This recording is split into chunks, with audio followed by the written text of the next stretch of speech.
Anissa Coy here with Firehouse Education, and you guessed it, this week's Ask Anissa video column.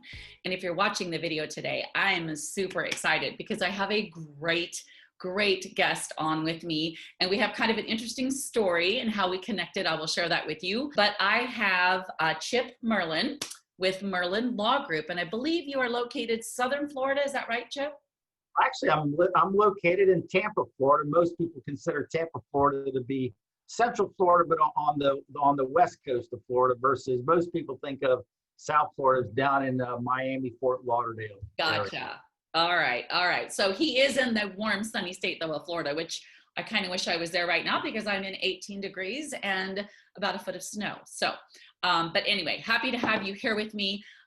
Chip and I'm going to have him introduce himself to you because he'll do that a lot better than I will. But I want you guys to know that we connected on a video that I did about a year ago, and it was about profit margins.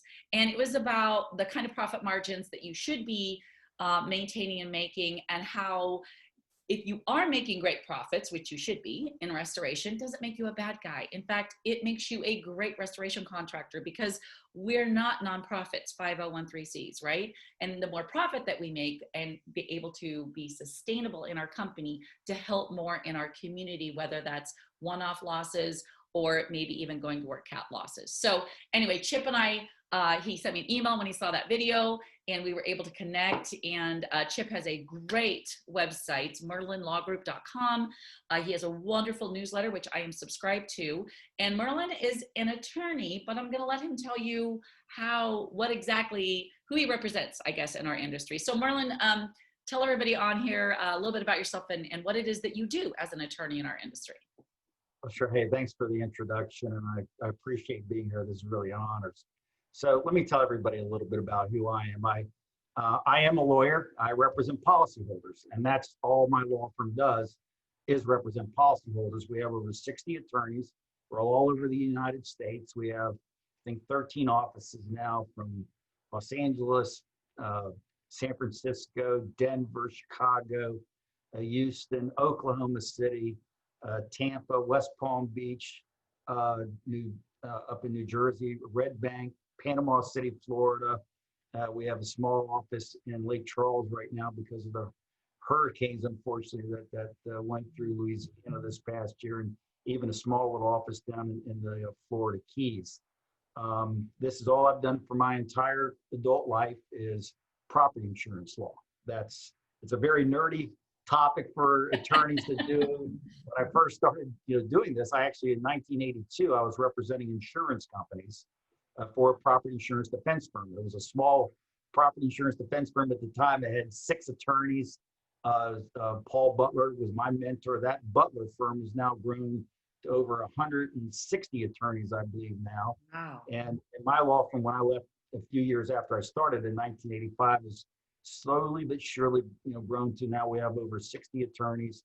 We actually have an office in Puerto Rico, fighting cases there. Wow. I'm licensed in 11 different states. When I was talking before we had started here, I was even talking to you yesterday about me being in a remote mediation that started at noon my time for a loss out in Malibu at one of the wildfires. But the insurance company, claims representative, was really part of the London market, and that person had to be up to 2 o'clock in the morning his time. So it's, we live in a very different world, but my firm is all over the United States doing all kinds of different claims, from the wildfires. We've had lava claims in Hawaii even. To the snow claims where you get just collapse of roofs. Obviously the hail damage claims, hurricanes. We just settled a very large earthquake claim caused by fracking out in Oklahoma, right by Oklahoma City. Which you wouldn't normally think of. Earthquakes in Oklahoma. It's a fairly sizable, loss, pier collapses. Almost every single major catastrophe since 1985 I've been to or have had attorneys go to. I literally lived up after Superstorm Sandy up in New Jersey, New York for about 2.5 years. So you pretty much can anywhere in the United States, you can anywhere, but all we do, we have one attorney that does disability policies, life insurance policies, and health policy claims for policyholders, but all we do is represent policyholders, and all we do is on property insurance claims. So obviously, Right. you know, restoration contractors, we know all about restoration contractors, what you guys do. You know, your business, we try to get into your business, understanding it even more so. And that's really kind of how it led to, Yeah. you know, to me finding you as I'm doing research. And the bottom line for me is that, you know, who do you want to hire if you're a policyholder? You've just had a major loss to your home or your business. You know, somebody that's just barely eking around, can barely make a living, or somebody who's really making money, has the wherewithal to do a first-class job. Exactly. And it kind of answers itself. You want the contractor that's got enough money to do a first-class job. Yeah. And the only way that can happen if you're a restoration contractor is to make certain the insurance company is paying you enough money so that you can, you know, hire the right people, do training for them, Yeah. spend time, you know, with your own customer client, do the job the right way, the number one way, by the manufacturer's specifications and everything else that is really hard to do. And I'd say, you know, construction, and especially restoration construction, it's a lot easier, it's a lot harder to do it right. And a lot of, you know, you don't want people that are going to cut corners and just cover things up. So, you know, I applaud, you know, when I started researching you, you know, pushing for the margins, telling people that don't be proud that you're making money. It's Right. It's the American way. We're not in here just to eke it along. You want to grow your business. You want to have great people with you, and you aren't going to do it if you're just barely making money. And certainly a lot of contractors, unfortunately, get in trouble because they don't charge enough for one reason or another. They take jobs they shouldn't take, and you know more than me, but I see it, you know, as because I represent people only when there's problems that show up. Right. So I want you guys to catch something. Chip just said two things that are massively huge. I've been saying it for 15 years. He said that restoration contractors get in trouble when, one, they aren't charging enough or correct for their services. So if I'm hearing you tell me you're using Xactimate or whatever program it is and you're not making money, or you know it's not getting you enough labor ratio, then you either, one, are not using the program correctly, or you need to be using something different to do your invoicing. Okay. The biggest thing is obviously you need to know what your job costing is anyway, you guys. That's a whole nother video that I find so many of you don't know what your job costing is. So how do you even know if you're charging enough? Okay. And the second thing that he said was you take jobs and get you in trouble because you never should have taken the job to begin with. And there's two different types of jobs you shouldn't take. One is the one that gets you out of your lane. I saw this happen so much, you guys, in the beginning of 2020 with coronavirus cleanup. You guys saw my video where I chastised a whole lot of you. People got it way out of their lane, way out of their lane. Didn't even have HAZWOP training, didn't have containment training, and they're cleaning up a virus that at the time, this was back in April and May, we knew nothing about this situation. I mean, we know a little more now, but we knew nothing back then really, okay? Except we were dealing with something that was potentially very dangerous and very contagious. All right. So don't take a job that you're not trained for. And the second thing is you take a job when there's expectations from a homeowner that are nothing you can even remotely meet. And that might be because they don't understand what to expect from the loss. But again, that's on you as the contractor because you have to set their expectations. So anyway, remember that you heard that right from Chip, the attorney's mouth. So you guys pay attention to that. So I want to jump right in, Chip. Thank you so much for that. And ask you a couple of questions, and I want to talk about your website a little bit and your book. So one of the questions that I want to ask you, which might seem kind of silly, but I wanted to hear your perspective on this, is why is it that homeowners or insureds hire you? Like, what is it that what makes them come to Chip Merlin's law group and hire you guys? Well, to actually hire me really takes a dispute. We get a lot of questions from people that just don't know, and we'll give them information and send them away. You know, give them enough knowledge so they know what to do, or we can't do anything for them. But there's a problem that's come up. You know, there's a insurance company adjuster that's denied the claim. There's some problem about them not getting enough money to fix, you know, whatever it is that needs to get fixed. They're not getting paid on a part of a claim, a business interruption claim. Denials are either partial or full denials are quite common. Sometimes the insurance company has got an issue with the contractor. They're alleging fraud or something like that, or there's a problem with the there's three people that usually are going on here before I get involved. I got a policyholder that normally is not used to what's going on before. I will typically have a contractor, I have an insurance company. Sometimes I have a public adjuster actually involved in it as well. And there's a breakdown somewhere in the amount of money and how it is that the policyholder is going to get made whole.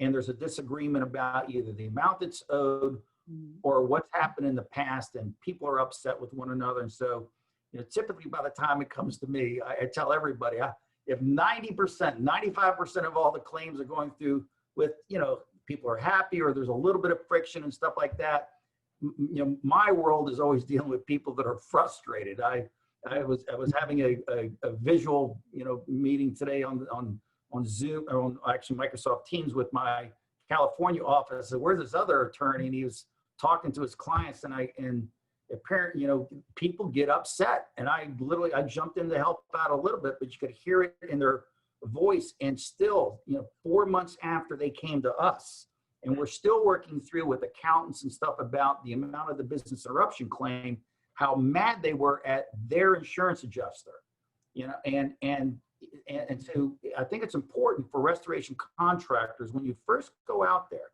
most people, they've never been through this before. They're afraid, they don't understand, they're very ignorant.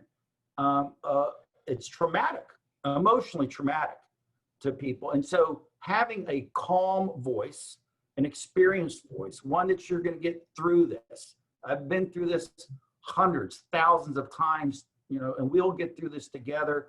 You can, I think, is a big role for a restoration contractor, and then to back it up by having individuals that are really professionals, and policyholders and customers can see this.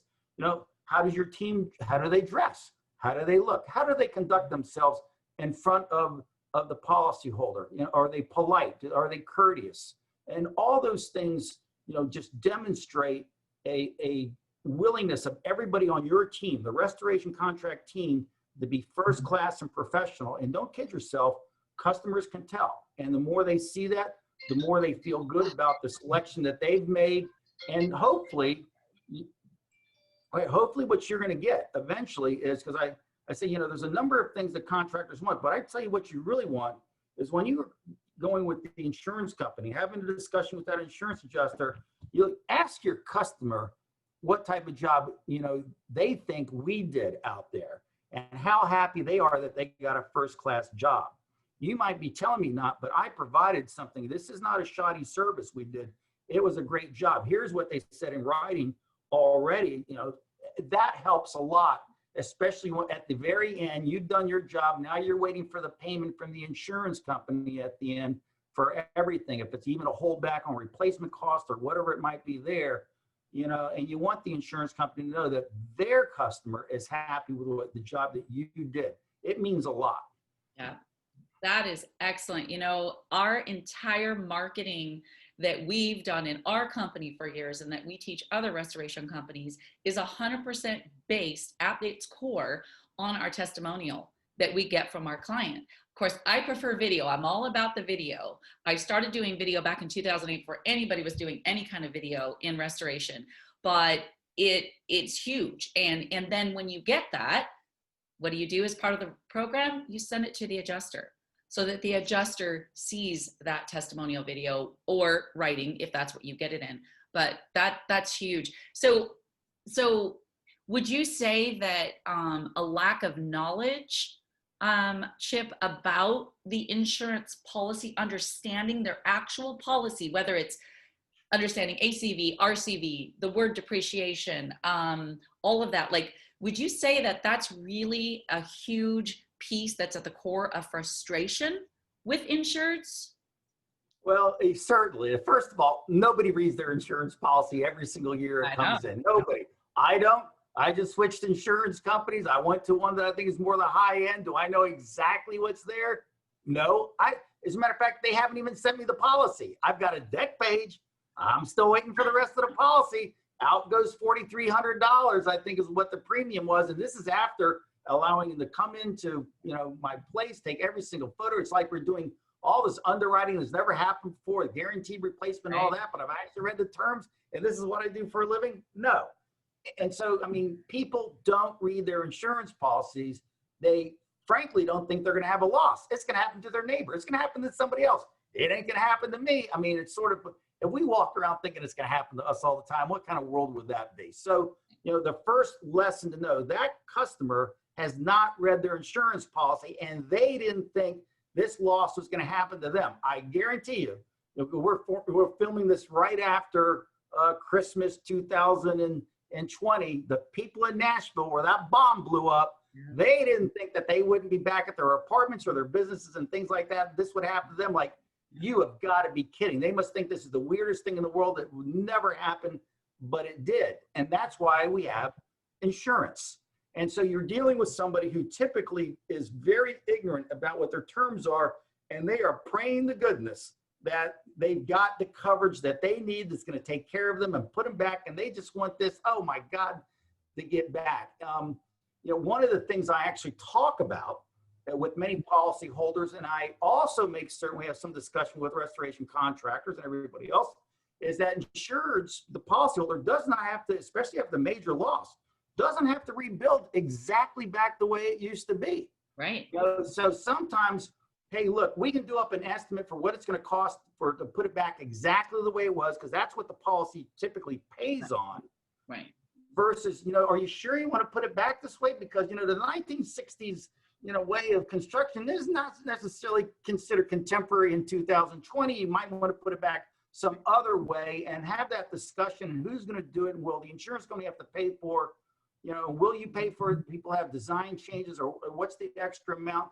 Those are discussions that contractors should be having, all the time with the policyholder, because the main thing for the contractor is get it rebuilt, quickly to how the customer wants, with specifications that are proper and an A1 job, not waste the policyholder's money. And so I've had some attorneys, some public adjusters ask me, Chip, I've heard you say that contractors should ask for what, the terms and how much money is available for the policy. I says, sure. So they don't sit down there and waste the money on something and they don't have enough, if you're going to move all the contents out and put it over here, now they don't have enough money to get everything. So how much money do we have to get this done is an important discussion that is a very practical one. And we're not talking about coverage. We're not talking about being an attorney. We're talking about a very practical question. Right. Is there enough money and how much is it going to come from it? Right. I can guarantee you every single policyholder is going to be going, well, how much is my deductible? How much am I going to have to come out of pocket for something? One of the big things that we've been pushing, and it's great. We even found some insurance companies are now actually financing the deductible for their policyholder.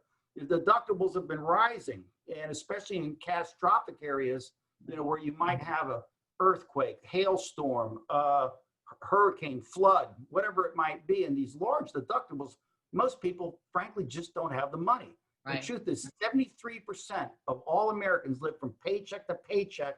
There's no way they have enough money to pay for the deductible. Being able to finance that is something that didn't even exist a few years ago. Right. Not only are there some companies out there doing that now, which is very helpful for restoration contractors to be able to tell somebody, but also the insurance companies themselves, we find, are standing up. They can make extra money just on the financing of the deductible. Right. So we live in a very different world that you got to keep up on these things and look at that customer. And what can I do for this person who's gone through this to help them, put them at ease emotionally, make certain that their money's being used wisely with, doing it, and making certain that the job you put in is for a first-class job with great people to do it. So I'm always on the policyholder side, and that's what I think most people want, that, come to me, and when I ask them over and over, that's what they want. Right. And it's huge. It's one of the things that I teach everybody, especially dealing with contents, because so many people are so underinsured on their contents. It's not even funny. In my opinion, it's worse than structurally being underinsured. Like I find a lot of people will, they'll do good on their house. They'll have 300,000, 400,000 on their house, and they have 50 grand in contents. I'm like, do you know how fast 50 grand, you know how fast 100,000 will go today in a house? You know, start adding up all the electronics in your house and you're going to get there real quick. So I teach people that ask, you know, discuss policy limitations. The content side is different than the structural side. So, you know, when you're structure cleaning, that goes on the structure side and so on with the contents. And yes, if you've only got 50 grand in content coverage, I want to rip that Band-Aid off right there before I touch contents and say, hey, there's definitely going to be concerns about you having enough money to get your contents back to pre-loss condition if this is what we're dealing with. And I start having that conversation with them right away. But one of the things that you get into with insureds or homeowners is when they hear they think, okay, so how much insurance coverage do you have? Like asking how big of a check are you going to write me kind of, you know, mentality. So guys, if you're listening, watching this, and your homeowner is getting that feeling, or you feel like your homeowner is thinking you're only asking that so you know how much money you can get out of them, then you're going about everything wrong. Okay. So by the time I ask those questions, and people will get their policy, open it up and actually want me to try to start deciphering it, which do not do. You are not the insurance company. Do not interpret their policy. That's Chip's job or somebody else's job, not yours as a restoration contractor, okay? But, you know, you need to have an open conversation with them so they understand that you're looking out for them, that you are making sure that they are covered and can get their life back in the condition it was before the loss. So if you're feeling like they think you're just trying to get their policy money, then you're already doing something wrong. So step back, and you've not created that bond or relationship with your insured. And that's just my doggies saying hi to everybody. So apparently the UPS guy is at the front door dropping a package, and they're letting you all know that they're here with you as well. So anyway, thank you for that, Chip. You know, talking about policies and people not understanding what their limits are or even what their coverages are, let alone what their deductible is something that as restoration contractors, trust me, we deal with all the time. So Chip, I do have another question I want to ask you, though. This is all such great information, and thank you so much for doing this with me today. If you were a restoration contractor, not Mr. Restoration Attorney, but you're a restoration contractor, what would you do different or do in addition to what you normally see going on in other restoration companies that you would deal with back and forth with a client? I think you'll have an interesting perspective on that because of the fact that you deal with insurance companies on the legal platform. Like if you were running your own restoration company, what would you make sure that you do or don't do to lessen, you know, either legality problems or problems with, say, getting paid full and fast? What would you do in your own restoration company or not do that you see being done today? So let's talk when you first get called out and you're going to go do it, and this person wants to hire you. You've gotten through all that. You've got to first put your mind in the place of the insurance adjuster. And I think that is so helpful. And what's the modern insurance adjuster have to do? They have to do two things. They got to establish that there's coverage that exists. And the second role that they've got is evaluate the amount of the damage. And what they want to see to make it as easy as possible for them, and especially in this day and age where they might not even have to come out to the loss site, is for you to provide them all kinds of photographic and videographic demonstration of what the loss looks like immediately, especially before, if you can do it even before, you know, the emergency mitigation starts. So sometimes you can't, but boy, you ought to be starting almost instantly with that, so they can see exactly what happened. You want to almost have it set up so now they're going to ask, well, how did the loss happen? What time did it happen? And things like that. And to the extent you can even have video of of the customer, any neighbors or anything like that to help back it up, so they've got the story that then they can put in their computers. Because from the insurance adjuster's mind, they just want a transparent verification that this is a covered loss, so they don't have to go out.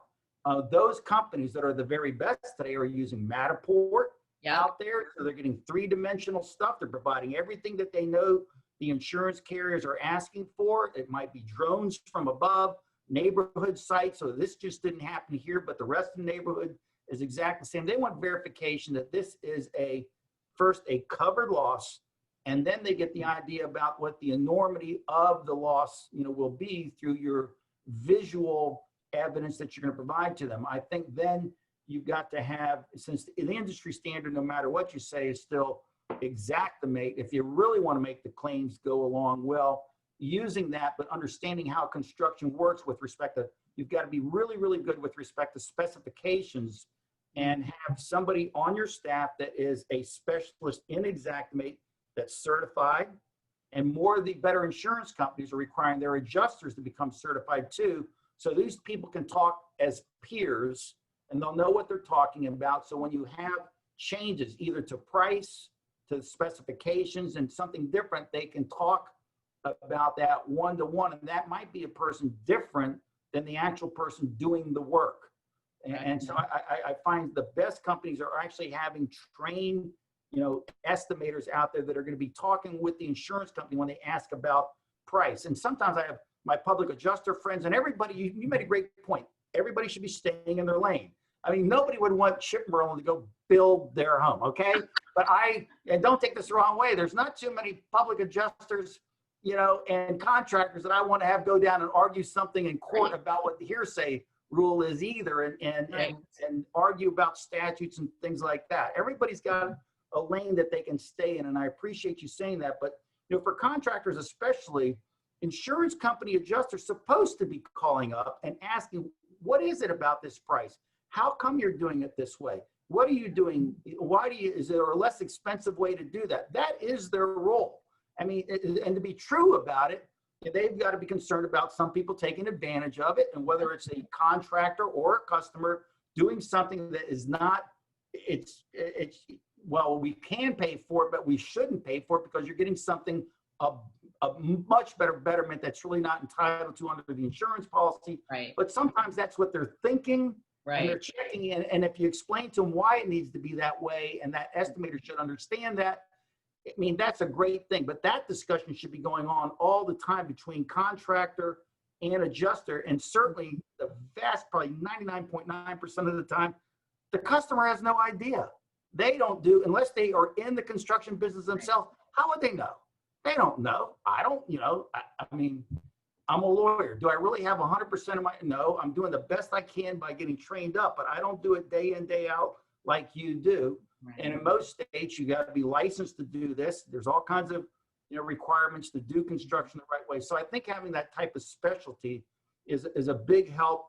And then I want to get back to the training, it's just got a reek of first class, and they can see it, and they see it in everything you do, that you're honest, you're professional in your relationship with them. Mm-hmm. It doesn't mean that you're, just a wallflower and they say, we're not going to pay this and you're going to fall down. No, you're entitled to your profit. I mean, you got to be tough on that and not let that go. And that's part of it. There are, unfortunately, some insurance company adjusters, they get gold stars for keeping the claims amount down, mm-hmm. rather than making it fair. And there's a range. Fairness is not one number. There's a range. Mm-hmm. For what it is. When you show that you're different than everybody else, you're entitled to that higher part of the range. The same way I hope the people in my law firm, my attorneys, because of what we put, the training, the experience, the specialization of what we do is why we get paid more, as well for it too. If you want to get represented by somebody who's less, knock yourself out. And frankly, you got to let those customers go who want to do it that way. If there's not enough out there for you, the first thing you need to learn is, you might find somebody to do it, but that's not us. That's not our part of the road. And I think, learning to walk away from this is going to be impossible, either because you don't like, there's just the customer, the client for you is not there, or the amount that this company is going to pay is not there. Yeah. To be able to say, you just can't do that at that, we're going to go somewhere else, because let somebody else do that and get killed. You've got to be able to do that no matter what business you're in, whether you're a restoration contractor or a lawyer. So right. I look at it, always try to think of what the insurance adjuster is trying to accomplish, try to help him do his job. and anticipate that as much as you possibly can. Be honest and transparent about it, and just do not ever give up on what you're entitled to in terms of price, because that's what somebody else ought to be paid for that lower amount, who's not training people, not doing it the first class way, not the way that you want to be in business. That's the way you can absolutely go out of business in construction. We all know that. So Absolutely. Oh my gosh, this is so amazing. I hope everybody in our industry listens to this interview, because the stuff you're saying, Chip, is absolutely so important and so priceless. And to hear it right from an attorney like yourself, I feel like is really going to just be huge for so many. There is a, I'm not sure whether there's a segment in our industry that says, have nothing to do with the insurance company. They're the bad guy. Ignore them. Deal only with your homeowner. Only give them the bill. Don't go to an adjuster. Don't, charge what you're going to charge, which I absolutely agree with the charge part. I've never negotiated a bill ever. I get paid what I charge.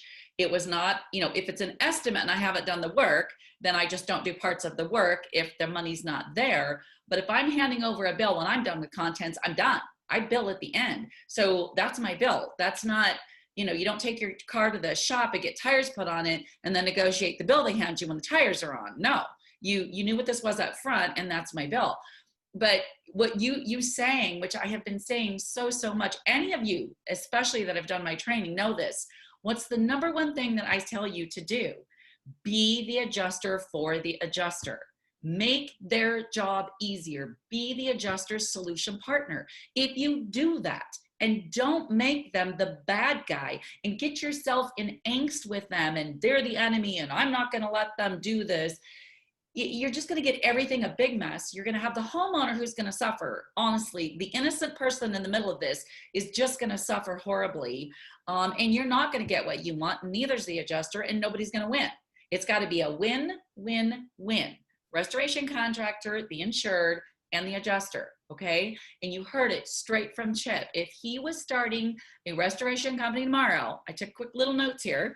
He said he would be the adjuster for the adjuster. He would realize that the adjuster is only doing his job, okay? He would use Xactimate, and he would have people trained that knew how to use Xactimate so that he properly could do his billing. And then he would know that he was getting paid fast and in full by using Xactimate, which I totally agree with, Chip. And he would also be in a class of one. He would be a unique contractor. He would do a above and beyond job and do extraordinary work so that people who wanted to use him, it would be obvious that he's that choice, right? We call that class of one business that we teach all the time. And what else did he say? The big one here, first class training.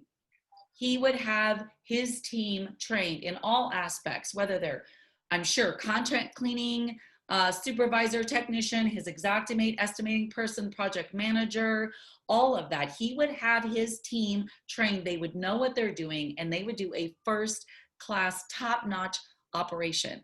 And is that not what we all should be doing, you guys, in this industry? Isn't that how we serve our communities and do the best job that we can do and have wild, great, wonderful success and profits for us in the industry, right? Oh, that was awesome. So awesome, Chip. I can't even tell you. Thank you so much again. I know I've said it like 3 or 4 times, but thank you for being on with me today. We should have done this a long time ago. Maybe even if you would agree, I would love maybe to do another interview or 2 with you, because I'm pretty sure this is going to generate a whole lot of Ask Anissa questions that will come in. So maybe I could have you back to answer those questions. Anytime. I mean, it's a pleasure and an honor to be able to Awesome. to converse with you on this. I think you do a great job. I'm happy for your viewers because you provide a great resource for them. Thank you. Thank you so much. You guys, I want to make sure that you, below the video, if you're watching this on R&R, just if you go below the video on the YouTube channel, you will see all of Chip's contact information. I will put down his information there. It is merlinlawgroup.com is his website. And on his website, which I'm actually going to order a copy of is Chip actually has written a book that I think is amazing and we should all read. Chip, tell us a little bit, how do we get the book? And it's called Pay Up, and kind of tell us what that a little bit about the book. Well, it's right over my shoulder here. It's Pay Up, How to Avoid a Disaster with Your Own Insurance Company. Okay. And I tried to write this book, not as a lawyer, but from a lay perspective, just people, if you have insurance, especially if you have property insurance, this is what you need to do about how do you go find insurance, what kind of agent do you hire? If you have a loss, what type of contractor do you look for? What type of, if you have problems, you want to know what the full amount of a public adjuster, what kind of attorney, if you have these problems and the insurance company's just not doing it right, how do you pick out those people and exactly what you need to do to avoid that disaster. And so I spend a lot of time with the stories about what I've learned over, 35 years now, 40 years, gosh, I'm getting old, of doing this. It's amazing. And it's really to help people so that they can get through something that hopefully will only happen once in their life if they ever have it, as well as to have the peace of mind that they've got the right insurance in place to begin with. And so that's why I got, and I wrote the book, and people can get it anywhere. The hard copy is great. If you can get on Kindle, you get an audio book if you want to. I'm surprised so many people listen to the book, when they're just traveling around and things like that. A number of people tell me that, but for nothing else, it's not the type of book I tell people that, oh, hot diggity dog, look what I got, honey. I got this book called Pay Up about insurance. It's just not a sexy type read. So for nothing else, if it gets late at night, you can't get to sleep, pick up this book after about 5 pages or so. And if it's late at night, you'll go to sleep. But I think it gives even some good tips for contractors about what you should be looking for so you appeal more for that customer that's out there. And even knowing, that they've read that book, helps out. I've had public adjusters tell me, Chip, I've gone to that section where it says, how do you pick out the best public adjuster, highlighting it, trying to show them that they ought to be hiring me for it. I think contractors, restoration contractors, could do the same thing as well. So I hope it helps out for those of your people that are viewers. If they get the book, it might even help them get a sale or two out of it. There you go. There you go. Again, go to merlinlawgroup.com and you can click on the book link there and get yourself a copy of that. I can't wait to read it myself. So anyway, again, thank you so much. Chip, anything else you want to say? I mean, you've already given us so much amazing value and advice here, but anything else you want to say to the viewers before we sign off? One of the things I always tell everybody, because people say, geez, you've been doing this for a long time. Any last, minute I tell, we're in a world today of constant learning. What you provide is that, and always make certain that you're doing that. And then for every contractor out there, make certain that you make yourself an action plan and a goal. And if you're not making money, there's a number of things you can go to even learn about that, so you don't shortchange yourself. If you love construction, you love doing this, it's a great business to be in, because when people are just down and out, you can go in there and help them. And there's a big need for what you do out there after disaster happens, especially a big major catastrophe. There's just not enough people to go around. And so I think, y'all are the angels that are coming in to help people. And I wish you would always look at yourself doing that way. And we always want to be good white angels, helping everybody just perfect, that way. And so to the extent that you're trying to raise that bar, I applaud you for that. Awesome. Awesome. Thank you so much for that, Chip. And thank you for all you do for the industry as well, helping on the other side. Well, everybody, thank you so much. I really am looking forward to getting your feedback on this interview, and really want to hear what you think about what Chip said, and maybe give me one or two ahas or nuggets that you pulled out of the interview. I'd love it if you'd comment below the video on our Meg's website, if that's where you're watching the video, or even on the YouTube channel, Firehouse Education. And like I said, Chip sort of agreed to do another interview or two if the need is there with me. So, let me know if there's other questions, or maybe other areas or topics you would like me to go into, or Chip to go into some more. Send me your questions for him. I would love to do another interview with him.